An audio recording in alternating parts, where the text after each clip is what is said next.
আসসালামু আলাইকুম। তো কালকে তো আমরা জিয়ারা করতে পারিনি, কারণ আমাদের তো কি চক্কর দিছে সেটা আপনারা দেখছেনই।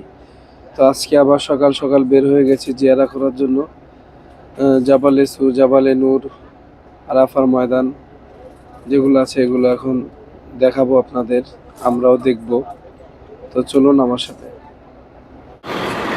তো আমরা এখন জাবালে হুর পাহাড়ের সামনে চলে আসছি। এটা হচ্ছে জাবালে হুর। আমরা এখন এটা দেখি কতটুকু যাওয়া যায়, এটার সামনে যাব, গিয়ে আপনাদের দেখাবো।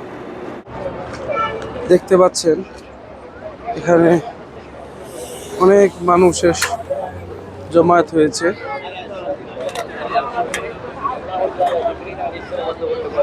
এই হচ্ছে সেই পাহাড়টা, জাবালে হুর। অনেক দূর থেকে ওই পাহাড়টা দেখা যায়। এখন আমাদের মোয়াল্লেম সাহেব কিছু বলবেন, তার কথা শুনবো আমরা। এই পাহাড়ের নাম হচ্ছে জাবালে কি সোর। একটু খেয়াল করে সামনের দিকে আসেন, একটু সামনে আসেন। এই পাহাড়ের নাম হচ্ছে জাবালে সুর। এই জায়গা আমাদের প্রিয় নবী মোহাম্মদুর রসুল্লাহ সাল্লাল্লাহু আলাইহি ওয়াসাল্লাম মক্কা থেকে হিজরত করে মদিনা যাওয়ার পথে যে গুহার ভিতরে 3 দিন 3 রাত অবস্থান করেছিলেন। আপনার মাকড়সায় জাল বুনেছিল, কবুতরে বাসা বানাইছিল। সেই তার নিচে আমাদের নবী এবং আবু বকর সিদ্দিক রাদিয়াল্লাহু তাআলা আনহু ছিলেন। এবং এই পাহাড়ে আপনার যখন ছিলেন, ওই কাফেররাও ওই পায়ের চিহ্ন দেখে দেখে এই জায়গায় চলে আসছিলেন। আসে বলতেছে কেউই কেউ যেই গুহার ভিতরে নবী আছে।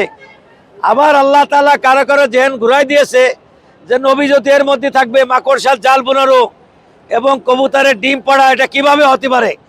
তখন ওই জায়গার থেকে আল্লাহ তাআলা জেন ঘুরাই দিয়ে দিছে। তো এই পাহাড়ে আমাদের প্রিয় নবী মুহাম্মদুর রাসূলুল্লাহ সাল্লাল্লাহু আলাইহি ওয়াসাল্লাম 3 দিন 3 রাত অবস্থান করেছিলেন। কোনো খাবার ছিল না, কোনো পানি ছিল না, হযরত কিছুই ছিল না সাথে। হযরত আসমা রাদিয়াল্লাহু তাআলা আনহু হযরত আবু বকরের মেয়ে ছিলেন আসমা। উনার বয়স ছিলেন 8 থেকে 10 বছর বয়স। উনি কিভাবে বুঝছিলেন যে এই পাহাড়ে হযরত আবু বকর সিদ্দিক এবং আমাদের নবী আছে, এইটা বুঝে উনি উনারদের রাখালকে নিয়ে প্রতিদিন ওই যে মক্কায় যে আবু বকরের বাড়ি দেখাইছি, ওই জায়গার থেকে প্রতিদিন সকালের থেকে বকরি চড়াতে চড়াতে সন্ধ্যা হয়ে যেত, এই গুহার কুয়ায় চলে আসতো। যখন সন্ধ্যা হয়ে যেত, অন্ধকার হয়ে যেত, তখন ওই বকরির দুধ দোয়ে ওই আসমা রাদিয়াল্লাহু তাআলা আনহু ওই পাহাড়ের উপর যে খাওয়া আসতেন। প্রথম দিন খাওয়াইছে, দ্বিতীয় দিন খাওয়াইছে। দ্বিতীয় দিন খাওয়া যখন চলে যায়, তখন কাফেররা উনাকে দেখে ফেলাইছে। দেখে বলতেছে তুমি কোথার থেকে আসলে, তুমি কোথার থেকে আসলে। তখন উনি কোনো কথা বলে নাই। যদি বলে যে রসুলকে দুধ পান করে আসছে পাহাড়ের থেকে, তখন তো যে মেরে ফেলাবে। আবার যদি বলে যে না আমি জানি না, তাহলে মিথ্যা কথা বলা হবে। তখন উনি কথা বলে নাই। কথা না বলার কারণে ওই কাফেররা উনার এই ডান হাতের এরকমের আঘাত দিয়েছে। আঘাত দেওয়ার কারণে উনার এই হাড্ডিগুলো ভাঙ্গে চুরমার হয়ে গেছে। পরের দিন আবার ওই হাত ব্যান্ডেজ করে ওইভাবে বকরি চড়াতে চড়াতে সন্ধ্যায় জায়গা আসছে। ওই বকরির দুধ দয়ে ওই উপরে গেছে পান করাতে। তখন রসুল দেখে যে উনার হাতে ব্যান্ডেজ করা। তখন জিজ্ঞাসা করছে আসমা তোমার হাতে ব্যান্ডেজ কেন।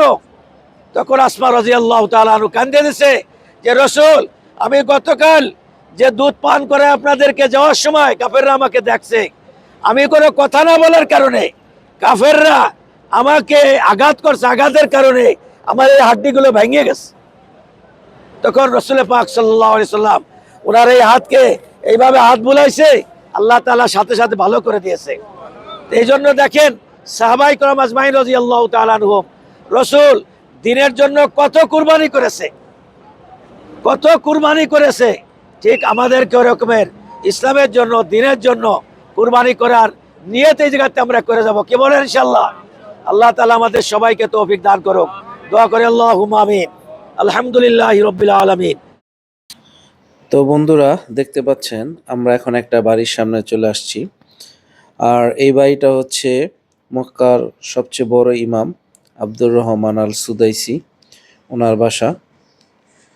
বাসাটা আপনারা ক্যামেরায় বুঝতে পারতেছেন কিনা জানি না, কিন্তু বিশাল বড় একটা প্রাসাদ আমার কাছে মনে হয়েছে। তো এখানে সিগন্যাল দিয়েছে, তো আমরা দাঁড়িয়ে বাড়িটা দেখতেছি। বাড়ি বললে ভুল হবে আর কি, একটা প্রাসাদ। দেখতে পাচ্ছেন কত সুন্দর। আসলে সৌদির যারা ইমাম তাদেরকে অনেক রেসপেক্ট দেওয়া হয় এবং অনেক সম্মান দেওয়া হয়, যেটা তার বড় প্রমাণ হচ্ছে এই প্রাসাদটা। দেখতে পাচ্ছেন খুবই সুন্দর। এবং আপনারা কমেন্টস করে জানাবেন আসলে প্রাসাদটা আপনাদের কাছে কেমন লাগছে বা কেমন মনে হয়েছে। এই হচ্ছে মক্কা ইউনিভার্সিটি। আমাদের বাংলাদেশের অনেক ছেলে যা পড়াশোনা করে সামনে ডাইরেক্ট পাশে দেখেন জামিয়া উম্মুল কুরা, জামিয়া উম্মুল কুরা মক্কার ভার্সিটি। আমাদের বাংলাদেশের অনেক ছেলে পড়াশোনা করে মক্কা ইউনিভার্সিটি, এখানে আমাদের বাংলাদেশের অনেক স্টুডেন্ট ওনাকে পড়ে। দেখতে পাচ্ছেন কতটা সুন্দর।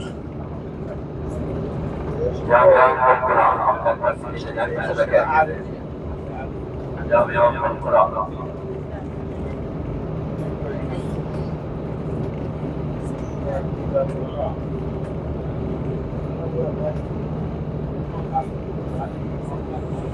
উমাল আল কুরা ইউনিভার্সিটি, বিশাল বড় এরিয়া।